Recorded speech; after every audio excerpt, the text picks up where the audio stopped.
तो नमस्कार दोस्तों, स्वागत है आपका मेरे channel the book tuber star पे। आज की वीडियो में हम बात करने वाले हैं टोनी रॉबिन्स की book money master the game के बारे में।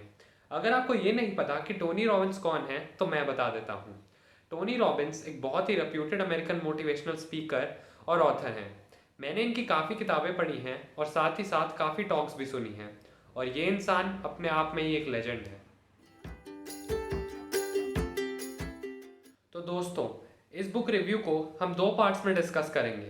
पहले पार्ट में हम इस बुक की पॉजिटिव साइड्स डिस्कस करेंगे और दूसरे पार्ट में हम इस बुक की नेगेटिव साइड्स डिस्कस करेंगे।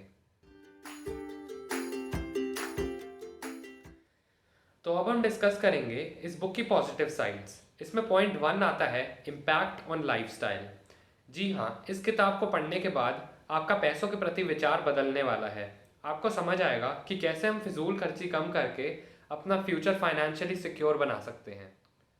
अब आता है हमारा सेकंड पॉइंट, सेविंग अर्ली। इस बुक में टोनी रॉबिन्स बताते हैं कि यदि आप अपनी छोटी उम्र से सेव करना शुरू कर देते हैं, 25-30 साल की छोटी उम्र से, तो आप जल्दी फाइनेंशियली इंडिपेंडेंट तक बन सकते हैं। अब आता है थर्ड पॉइंट, कंपाउंड इंटरेस्ट।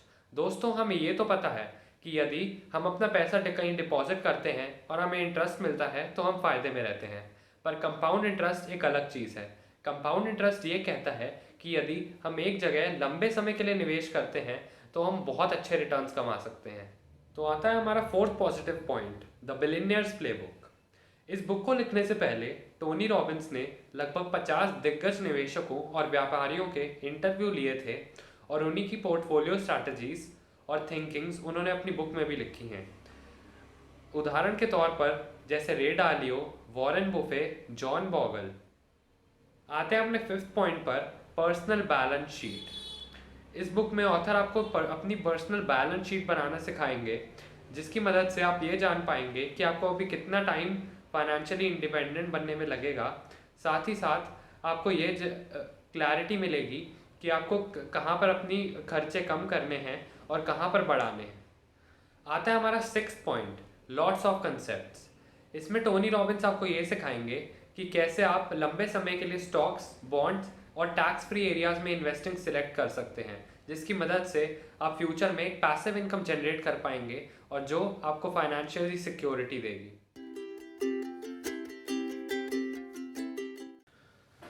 तो दोस्तों, अब हम डिस्कस करने वाले हैं इस बुक की कुछ नेगेटिव साइड्स के बारे में। इसमें पहला पॉइंट आता है basic knowledge of stock markets and mutual fund industry. यदि आप स्टॉक मार्केट्स और म्यूचुअल फंड्स के बारे में कुछ जानते नहीं हैं तो मेरे हिसाब से आपको इनके बारे में ज़रूर ज्ञान होना चाहिए, अदरवाइज़ आपको इस बुक को पढ़ने में बहुत दिक्कत आएगी। अब आते हैं अपने सेकंड पॉइंट पर, heavily focus towards the US. Tony Robbins खुद एक अमेरिकन हैं और उन्होंने बहुत सी चीज़ें ऐसी बताई हैं जिनका हमारे देश से दूर दूर तक कोई संबंध नहीं है। फॉर एग्जाम्पल, रॉथ और 401 के पेंशन प्लान्स। आता है हमारा थर्ड पॉइंट, सम डिफ़िकल्ट कंसेप्ट्स। जी हाँ, इस बुक में थोड़े डिफ़िकल्ट कंसेप्ट्स भी हैं, जैसे गोल्ड इंडेक्सिंग और investing in bonds. In chapters को आपको 2-3 बार पढ़ना ही पड़ेगा, अदरवाइज आप कुछ वीडियोस भी देख सकते हैं।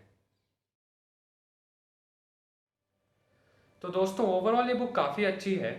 यदि आप अपनी लाइफ में early financial security, early financial independence, या फिर अगर आप कोई स्टूडेंट हैं तो आप भविष्य में ऐसी बहुत सी गलतियां करने से बच सकते हैं जो कि मेजॉरिटी करती है। इस वीडियो को लाइक, शेयर और चैनल सब्सक्राइब करना ना भूलेगा। फिलहाल की वीडियो में इतना ही। मिलते हैं किसी और किताब के साथ अगले वीडियो में। तब तक के लिए जय हिंद, वंदे मातरम।